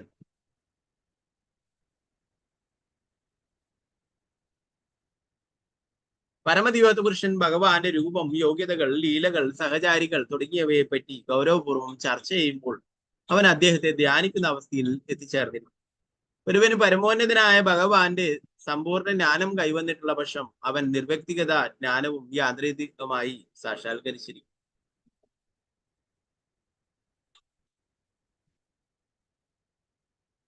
നിർവ്യക്തിഗത ബ്രഹ്മം, പ്രാന്തീയ പരമാത്മാവ്, ആത്യന്തികമായി പരമദിവ്യ പുരുഷൻ ഭഗവാൻ എന്നീ 3 വീക്ഷണകോണുകളിലൂടെയാണ് ഒരുവൻ പരമസത്യത്തെ സാക്ഷാത്കരിക്കും. അതിനാൽ ഒരുവൻ പരമോന്നത വ്യക്തിയെക്കുറിച്ചുള്ള അറിവിൽ സ്ഥിതി ചെയ്യുമ്പോൾ അവൻ അതിനു മുമ്പ് തന്നെ പരമാത്മ നിർവ്യക്തിഗത സങ്കല്പങ്ങൾ സാക്ഷാത്കരിച്ചിട്ടുണ്ടെന്ന് വിസ്താരം. ഭഗവത്ഗീതയിൽ ബ്രഹ്മഭൂത പ്രസന്ന ആത്മാ എന്ന് പറഞ്ഞിരിക്കുന്നു. ഒരുവൻ ഭൗതിക ബന്ധനത്തിൽ നിന്ന് മുക്തനായി ബ്രഹ്മത്തിൽ സ്ഥിതി ചെയ്യാതെ ഭക്തിയുത സേവനത്തിന്റെ ഗ്രാഹ്യതലത്തിലേക്ക് അഥവാ കൃഷ്ണാബോധത്തിലേക്ക് പ്രവേശിക്കുന്ന പ്രശ്നമേ ഇല്ലെന്നാണ് ഇതിനർത്ഥം. കൃഷ്ണന് വേണ്ടിയുള്ള ഭക്തിയുത സേവനത്തിൽ മുഴുകിയിട്ടുള്ള വ്യക്തി നേരത്തെ തന്നെ ജീവിതത്തിൽ ബ്രഹ്മസങ്കല്പം സാക്ഷാത്കരിച്ചിട്ടുണ്ടെന്ന് മനസ്സിലാക്കണം. എന്തുകൊണ്ടെന്നാൽ പരമദിവ്യോത പുരുഷൻ ഭഗവാന്റെ അതീന്ദ്രിയ ജ്ഞാനം ബ്രഹ്മജ്ഞാനം കൂടി ഉൾപ്പെടുന്നതാകുന്നു. ഭഗവത്ഗീതയിൽ സ്ഥിരീകരിച്ചിട്ടുണ്ട്, ബ്രഹ്മണോഹി പ്രതിഷ്ഠാഹം. പരമദിവ്യോത പുരുഷ സങ്കല്പം ബ്രഹ്മത്തെ ആശ്രയിക്കുന്നില്ല. സർവമംഗളകാരിയായ പരമോന്നത ഭഗവാനിൽ ശരണം നേടിയിട്ടുള്ളവൻ മുമ്പേ തന്നെ ബ്രഹ്മത്തെ മനസ്സിലാക്കുന്നുള്ള ജ്ഞാനത്തിൽ സ്ഥിതി ചെയ്യുന്നവനാണെന്ന് വിഷ്ണു പുരാണത്തിലും പറയുന്നുണ്ട്. മറ്റു വാക്കുകളിൽ ഒരു വൈഷ്ണവൻ മുമ്പേ തന്നെ ബ്രാഹ്മണനാണ്. ഒരു വ്യക്തി അവന്റെ നിർദ്ദിഷ്ട നിയമങ്ങളും ചിട്ടകളും പാലിച്ചിരിക്കണം എന്നതാണ് ഈ ശ്ലോകം ചൂണ്ടിക്കാട്ടുന്ന അർത്ഥവത്തായ മറ്റൊരു വസ്തുത. ഭഗവത്ഗീതയിൽ സ്ഥിരീകരിച്ചിട്ടുള്ളത് പോലെ യുക്താഹാര വിഹാരസ്യ കൃഷ്ണാബോധത്തിൽ ഭക്തിയുത സേവന നിരതരാകുമ്പോൾ ഒരുവൻ ഭക്ഷിക്കുകയും ഉറങ്ങുകയും പ്രതിരോധിക്കുകയും മൈഥുനത്തിൽ ഏർപ്പെടുകയും ചെയ്തത്. എന്തുകൊണ്ടെന്നാൽ അവയെല്ലാം ശാരീരിക ആവശ്യങ്ങളാണ്. പക്ഷെ അത്തരം ആവശ്യങ്ങളൊക്കെ അവന് ആവാം വളരെ ക്രമീകരിച്ച രീതിയിൽ മാത്രം. അവൻ ഭക്ഷിക്കുന്നത് കൃഷ്ണപ്രസാദമായിരിക്കണം. ക്രമീകൃത തത്വം പാലിച്ചായിരിക്കണം അവന്റെ നിദ്ര. ശരീരത്തെ ആരോഗ്യത്തോടെ നിലനിർത്തുന്നത് ആവശ്യമായത്ര മാത്രം ഭക്ഷിക്കുവാനും ഉറങ്ങുവാനുമാണ് തത്വങ്ങളുടെ ക്രമീകരണം. ചുരുക്കത്തിൽ ലക്ഷ്യം ആത്മീയോന്നതിയാണ്, ഇന്ദ്രിയ പ്രീണനമല്ല. ലൈംഗിക ജീവിതം കൃഷ്ണാബോധ ശിശുക്കൾക്ക് ജന്മം നൽകുവാൻ മാത്രമാണ്. അല്ലാത്ത പക്ഷെ ലൈംഗിക ജീവിതത്തിന്റെ ആവശ്യമേ നിരോധനമില്ല, പക്ഷെ നിയന്ത്രണമുണ്ട്. മനസ്സിൽ എപ്പോഴും ഉന്നത ലക്ഷ്യത്തോടെ ഈ നിയമങ്ങളും ക്രമങ്ങളും പിന്തുടരുന്നതിലൂടെ ഒരുവൻ പരിശുദ്ധനാക്കപ്പെടും. അവന്റെ അജ്ഞതയിൽ നിന്നുളവാകുന്ന എല്ലാ മിഥ്യാസങ്കല്പങ്ങളും ഇല്ലാതാകും. ഭൗതിക ബന്ധനത്തിന്റെ കാരണങ്ങൾ തുടച്ചു നീക്കപ്പെടുമെന്ന് ഇവിടെ പ്രത്യേകം ഊന്നി പറഞ്ഞിരിക്കുന്നു. അനർത്ഥ നിവൃത്തി എന്ന സംസ്കൃത പ്രസ്താവന സൂചിപ്പിക്കുന്നത് ഈ ശരീരം അനാവശ്യമാണെന്നാണ്. നാം ജീവാത്മാക്കളാണ്, അതിനാൽ ഈ ഭൗതിക ശരീരത്തിന്റെ ആവശ്യമേ ഇല്ല.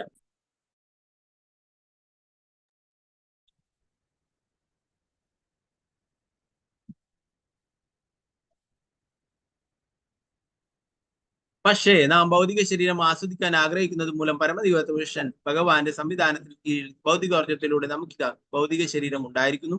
പരമോന്നതനായ ഭഗവാന്റെ ശാശ്വത സേവകൻ എന്ന നമ്മുടെ യഥാർത്ഥ പദവി പുനഃസ്ഥാപിക്കപ്പെട്ട് കഴിഞ്ഞാൽ ഉടൻ നാം ഭൗതിക ശരീരത്തിന്റെ ആവശ്യങ്ങൾ മറന്നു തുടങ്ങുകയും അവസാനം ശരീരത്തെ തന്നെ വിസ്മരിക്കുകയും ചെയ്യും. ചിലപ്പോൾ ഒരു സ്വപ്നത്തിൽ നമുക്ക് ആ സ്വപ്നത്തിൽ പ്രവർത്തിക്കുവാൻ ഒരു പ്രത്യേക ശരീരം ലഭിക്കും. ഞാൻ ആകാശത്തിലൂടെ പറക്കുന്നതായോ വനത്തിലേക്കോ അല്ലെങ്കിൽ ഏതെങ്കിലും അജ്ഞാത സ്ഥലത്തേക്കോ പോകുന്നതായോ സ്വപ്നം കണ്ടെന്ന് വരാം. പക്ഷെ ഉണർന്നാലുടൻ സ്വപ്നത്തിൽ കണ്ട ആ ശരീരങ്ങളെല്ലാം ഞാൻ മറക്കുന്നത് പോലെ ഒരുവൻ കൃഷ്ണാബോധത്തിലാകുമ്പോൾ, പൂർണ്ണ ഭക്തിയിലാകുമ്പോൾ അവൻ അവന്റെ ശരീര പരിണാമങ്ങൾ മറക്കും. മാതാവിന്റെ ഗർഭപാത്രത്തിൽ നിന്നും ജനിക്കുമ്പോൾ മുതൽ നിരന്തരം മാറിക്കൊണ്ടിരിക്കുന്നതാണ് നമ്മുടെ ശരീരം. പക്ഷെ കൃഷ്ണാബോധത്തിൽ ഉണരുമ്പോൾ നാം ഈ ശരീരങ്ങളെ എല്ലാം വിസ്മരിക്കും. ശരീരത്തിന്റെ ആവശ്യങ്ങൾ ദ്വിതീയമാണ്. ആത്മാവിനെ യഥാർത്ഥ ആത്മീയ ജീവിതത്തിൽ മുഴുകിക്കേണ്ടതാണ് പ്രഥമ ആവശ്യം.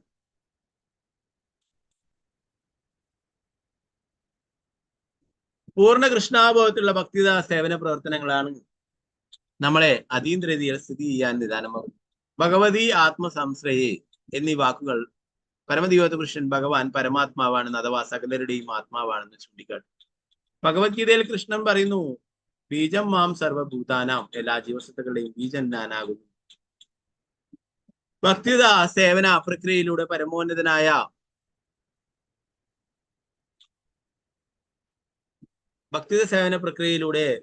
പരമോന്നത ജീവിയെ ശരണം പ്രാപിക്കുന്നതിലൂടെ ഒരുവിന് പരമദിവ്യോത പുരുഷനായ ഭഗവാനിൽ പൂർണ്ണമായും മുഴുകാൻ കഴിയും.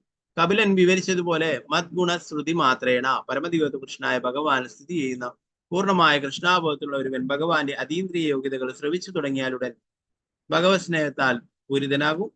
ദേവഹുതിക്ക് മനസ്സിനെ എങ്ങനെ വിഷ്ണു രൂപത്തിൽ ഏകാഗ്രമാക്കാമെന്ന് അവളുടെ പുത്രൻ കപില ഭഗവാൻ വിശദമായി ഉപദേശിച്ചു. ഭക്തിയുത സേവനത്തിൽ പുത്രന്റെ ഉപദേശങ്ങൾ പാലിച്ച അവൾ ഭഗവാന്റെ രൂപത്തെ തന്റെ ഉള്ളിൽ തീവ്രമായ ഭക്തിയുത പ്രേമത്തോടെ ധ്യാനിച്ചു.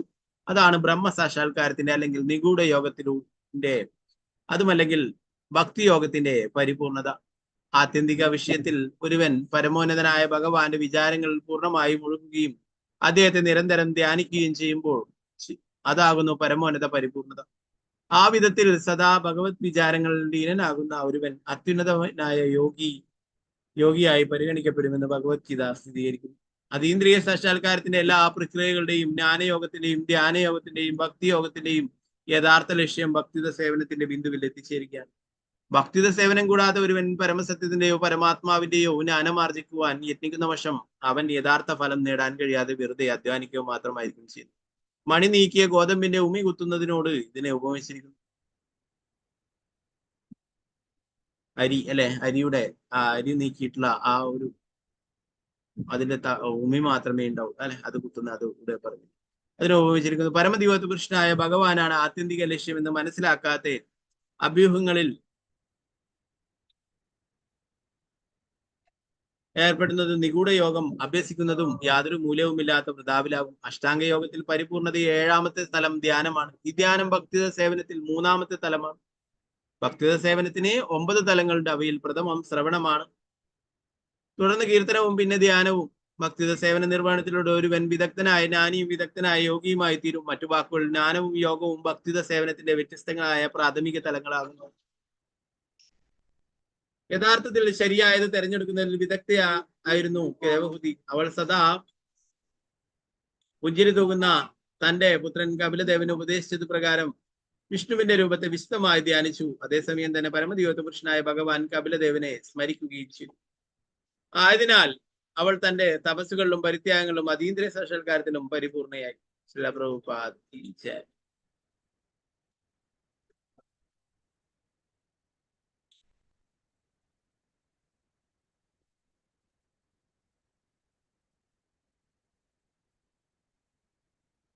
മൂന്ന് തരത്തിൽ ഈ പരമസത്യത്തെ മനസ്സിലാക്കുന്നു എന്നുള്ള കാര്യങ്ങൾ നമ്മൾ നേരത്തെ പറഞ്ഞു അല്ലെ. ബ്രഹ്മേതി, പരമാത്മേതി, ഭഗവാനേതി, ശബ്ദത എന്ന് പറഞ്ഞു അല്ലെ. അതിൽ ഏറ്റവും ഉയർന്ന തലത്തിലുള്ളതാണ് ഭഗവാൻ എന്നുള്ളത് അല്ലെ. അവിടെയാണ് ഭക്തിത സേവനങ്ങളൊക്കെ നടക്കുന്നത് അല്ലെ. ഭക്തിത സേവനത്തിലൂടെ മാത്രമേ ഭഗവത് കാരുണ്യം നേടാനായിട്ട് സാധിക്കുകയുള്ളൂ എന്ന് പറയുന്നു അല്ലെ. ഇവിടെ പറയുന്ന അഷ്ടാംഗ യോഗ, പ്രഭുപാദർ പറയുന്ന അഷ്ടാംഗ യോഗയില് 9 തലമുണ്ട്. അതിൽ 7ാമത്തെ തലമാണ് ധ്യാനം എന്ന് അല്ലെ. യമ, നിയമ, ആസനം അല്ലെ, പ്രാണായാമ, അങ്ങനെ 7ാമതായിട്ടാണ് ധ്യാനം വരുന്നത് എന്ന് പറഞ്ഞു. എന്നാൽ ഭക്തിത സേവനത്തിൽ പറയുന്നു 3ാമത്തെ തലമാണ് ഭക്തി, നവവിധ ഭക്തി അല്ലെ. നവവിധ ഭക്തിയില് ശ്രവണം, കീർത്തനം, സ്മരണം അല്ലെ, ഭഗവാനെ കുറിച്ചിട്ട് ധ്യാനിക്കല്, ഭഗവാനെ കുറിച്ചിട്ട് സ്മരിക്കുക എന്നുള്ളത് 3ാമത്തെ തലത്തിലാണ്. ശ്രവണവും കീർത്തനവും, ഭഗവാനെ കുറിച്ച് കേൾക്കുക, ഭഗവാനെ കുറിച്ച് കീർത്തിക്കുക, ഭഗവാനെ കുറിച്ച് സ്മരിക്കുക, ഭഗവാനെ സ്മരിക്കുക, ഭഗവാനെ ധ്യാനിക്കുക എന്നുള്ളത്. മറ്റതിലെ 7ാമത്തെ തലത്തിലാണെന്ന് പറഞ്ഞു അല്ലെ. അതിന് തന്നെ കുറെ യമ, നിയമ അല്ലെ, പാലിക്കേണ്ടതും ഉപേക്ഷിക്കേണ്ടതുമായിട്ടുള്ള ധാരാളം കാര്യങ്ങളായിട്ടുണ്ട്. എന്നാൽ ഒരാൾക്ക് ഭഗവാന്റെ സത്കഥകൾ കേൾക്കുവാനായിട്ട് പ്രത്യേക യോഗ്യതകളൊന്നും വേണ്ട അല്ലെ, പ്രത്യേകമായിട്ടുള്ള അതിനുള്ള വേറെ ക്വാളിറ്റി ഒന്നും വേണ്ട അല്ലെ. ശ്രദ്ധയോടെയും വിശ്വാസത്തോടെയും കേട്ടിരിക്കണം, അത്ര മാത്രമേ. നമ്മൾ ഭാഗവതത്തിന്റെ ഒക്കെ മഹാത്മ്യത്തെ കുറിച്ച് പറയുമ്പോൾ പറയുന്നു അല്ലെ, ആ പ്രേതത്തിന്റെ രൂപത്തിലുണ്ടായിരുന്ന ആത്മാവിന് പോലും തുന്തുകാരി അല്ലെ, തുന്തുകാരി ആ പ്രേതത്തിന്റെ ശരീരം പോലും ഉണ്ടായിരുന്നില്ല, പ്രേത രൂപത്തിലെ ആയിരുന്നു ഉണ്ടായിരുന്നത്. അതിൽ നിന്നും മോചനം ലഭിക്കുകയുണ്ടായിരുന്നു പറഞ്ഞു അല്ലെ. അവിടെ കൂടിയിരിക്കുന്ന മറ്റുള്ളവരെല്ലാം ഭാഗവതം കേൾക്കുകയും അവരൊക്കെ സംശയം പ്രകടിപ്പിക്കുകയും ചെയ്തു. നമ്മളൊക്കെ ഭാഗവതം കേട്ടു, എന്തുകൊണ്ട് തുന്തുകാരിക്ക് മാത്രം മോചനം ലഭിച്ചു എന്ന് ചോദിക്കുകയുണ്ടായി അല്ലെ. അപ്പോൾ പറയുകയുണ്ടായി, പൂർണ്ണമായിട്ടും ഭഗവാനെ കുറിച്ച് പൂർണ്ണ വിശ്വാസത്തോടെയും ശ്രദ്ധയോടും കൂടി കേൾക്കുകയുണ്ടായി. ഒരേ ഒരു ലക്ഷ്യം മാത്രമേ ഉണ്ടായിരുന്നു, ആ ഭഗവാനെ കുറിച്ച് കേൾക്കണം എന്നുള്ള കാര്യം അല്ലെ. അതുപോലെ തന്നെ പരീക്ഷത്ത് മഹാരാജാവായാലും അല്ലെ 7 ദിവസം ജലപാനം പോലും ഉപേക്ഷിച്ചുകൊണ്ട് ഭഗവാന്റെ സത്കഥകൾ കേൾക്കുകയുണ്ടായി അല്ലെ. ആ മരണഭയത്തിൽ നിന്ന് മോചിതനായി. അപ്പൊ അതിന് പ്രത്യേകിച്ച് വേറെ ഒന്നും പ്രധാനമല്ല. അതുകൊണ്ടാണ് പറഞ്ഞത്, ശരീരമില്ലാത്ത അവസ്ഥയിൽ പോലും ഭാഗവതം കേൾക്കുകയും പൂർണ്ണ പ്രയോജനം നേടുകയും ചെയ്യും. നമുക്ക് ശ്രദ്ധയും വിശ്വാസവുമാണ് വളരെ പ്രധാനം. പൂർണ്ണ വിശ്വാസത്തോടെ കേൾക്കുകയാണെങ്കിൽ തീർച്ചയായിട്ടും അതിന്റെ ഫലം ലഭിക്കും. അതുപോലെ തന്നെ ഭഗവാനെ കുറിച്ച് കീർത്തിക്കുന്നത്, ഭഗവാന്റെ നാമം ജപിക്കുകയും ഭഗവാന്റെ കീർത്തനങ്ങൾ പാടുകയൊക്കെ ചെയ്യും അല്ലെ. ശ്രവണം, കീർത്തനം അല്ലെ. പിന്നീട് സ്മരണം, ഭഗവാനെ കുറിച്ച് ഓർക്കുക എന്നുള്ളത്, ഭഗവാനെ കുറിച്ച് ധ്യാനിക്കുക എന്നുള്ളത്. നമ്മൾ നാമം ജപിക്കുമ്പോൾ എന്തായി, ഇത് 3ഉം നടക്കും അല്ലെ. പ്രഭുപാദർ പറയും, നമ്മള് ഉച്ചത്തില് ഹരേ കൃഷ്ണ കൃഷ്ണ കൃഷ്ണ ഹരേ ഹരേ, ഹരേ രാമ രാമ രാമ ഹരേ ഹരേ എന്ന് നാവ് കൊണ്ട് ജപിക്കുക, അത് നമ്മൾ ചെവി കൊണ്ട് കേൾക്കുകയും ചെയ്യുക. അതേസമയം തന്നെ നമ്മൾ ഭഗവാന്റെ ആ മനോഹരമായിട്ട് രൂപത്തെക്കുറിച്ച് ഓർക്കുകയും ചെയ്യുക, സ്മരിക്കുകയും ചെയ്യുക. ഇതാണ് ഏറ്റവും എളുപ്പമായിട്ടുള്ള, നേരത്തെ തന്നെ പറഞ്ഞു അല്ലെ, ഭഗവത്ഗീതയിൽ ഭഗവാൻ പറഞ്ഞു. അതുകൂടാതെ കപില ഭഗവാനും ദേവഹൂതിക്ക് പറഞ്ഞു കൊടുത്തു, ഏറ്റവും എളുപ്പമായിട്ടുള്ള വഴി ഇതാണ്, ഭക്തിയുത സേവന പാതയാണ് ഏറ്റവും സുഖത്തായിട്ട് സന്തോഷമായിട്ട് ചെയ്യാൻ പറ്റുന്നത്, വേഗം തന്നെ ആത്മസാക്ഷാത്കാരം നേടാൻ പറ്റുന്ന വഴി എന്ന് പറഞ്ഞു.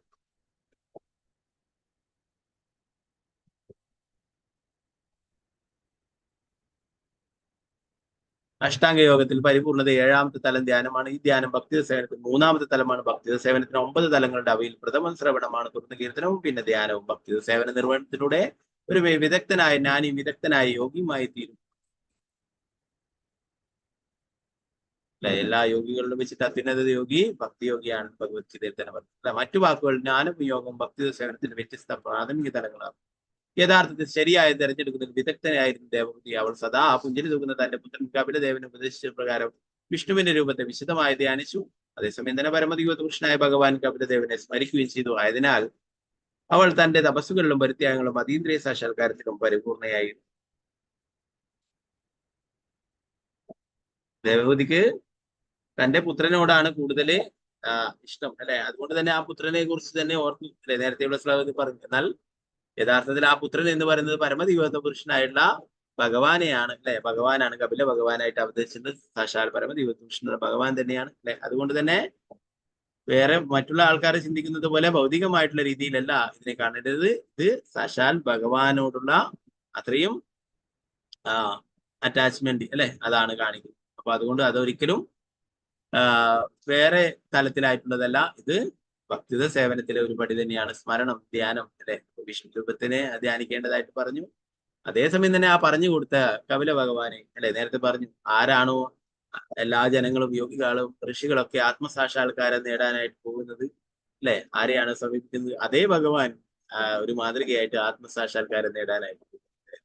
എല്ലാവരും ഭഗവാനെ ധ്യാനിക്കാനായിട്ട് വനത്തിലേക്ക് പോകുന്നു. അപ്പോ ആ ഭഗവാൻ ഇവിടെ ഒരു സാധാരണ മനുഷ്യനെ പോലെ ആത്മസാക്ഷാത്കാരം നേടാനായിട്ട് പോകില്ല എന്ന് നേരത്തെ പറഞ്ഞു അല്ലെ. അപ്പൊ അതേപോലെ ഇവിടെ പരമദിവ്യ പുരുഷനായിട്ടുള്ള ഭഗവാൻ തന്റെ പുത്രനായതുകൊണ്ട് തന്നെ ആ പുത്രനെ ഓർക്കുന്നു, അതേസമയം വിഷ്ണുവിനെയും ധ്യാനിക്കുകയും ചെയ്യുന്നു. അതുകൊണ്ട് തന്നെ ആ ദേവഹൂതിയുടെ പരിശ്രമം പൂർണ്ണ വിജയത്തിലായി, പരിപൂർണമായി. ബാക്കി ഭാഗങ്ങൾ നമുക്ക് നാളെ ഗ്രന്ഥരായ ശ്രീമദ് ഭാഗവതം ജയ ശ്രീല പ്രഭുപാദ് ശ്രീ ഗുരുരാജ് ജയ നിതായ ഹരേ കൃഷ്ണ. വംശകൽപതരൂപശ കൃപാസിദേവശ പതിദാനം പാവനേഭ്യോ വൈഷ്ണവേഭ്യോ നമോ നമഃ. അനന്തകോടി വൈഷ്ണവൃന്ദക്ക് ജയ ശ്രീല പ്രഭുപാദ് ജയ ഗുരുരാജ് ജയ നിതായ ഹരേ ഹരേ കൃഷ്ണ. ഇന്നടുത്ത ഭാഗങ്ങളുടെ എന്തെങ്കിലും സംശയങ്ങളുണ്ടെങ്കിൽ കയ്യെത്താം. അപ്പൊ ഇന്ന് വെള്ളിയാഴ്ചയായി അല്ലെ, തിങ്കളാഴ്ചയാണ് ജന്മാഷ്ടമി 26-ന് 12 മണി വരെ ഫാസ്റ്റിംഗ് ആണ് കേട്ടോ. പറ്റുന്നവരൊക്കെ എടുക്കുക, അല്ലാത്തവര് ഏകാദശി പ്രസാദമൊക്കെ കഴിച്ചെടുക്കുന്നവർക്ക് അങ്ങനെ എടുക്കാം. എല്ലാവർക്കും സാധിക്കുന്നു വരില്ല അല്ലെ, അസുഖങ്ങളൊക്കെയുള്ള മരുന്നൊക്കെ കഴിക്കുന്നവരൊക്കെ. അപ്പൊ പറ്റുന്നവർക്കൊക്കെ എടുക്കാം അന്നത്തെ ദിവസം. ഓക്കെ. പിന്നീട് 27-ാം തീയതി നന്ദോത്സവം, അന്നേ ദിവസമാണ് ശ്രീല പ്രഭുപാദന്റെ ആവിർഭാവത്തിനും. അന്ന് ഉച്ചവരെ ഫാസ്റ്റിംഗ് ആണ്. ഓക്കെ. അടുത്ത വെള്ളിയാഴ്ചയാണ് ഏകാദശി വരുന്നത്. 30-ാം തീയതിയാണ് ഏകാദശി, അന്നദ ഏകാദശി 30-ാം തീയതിയാണ്.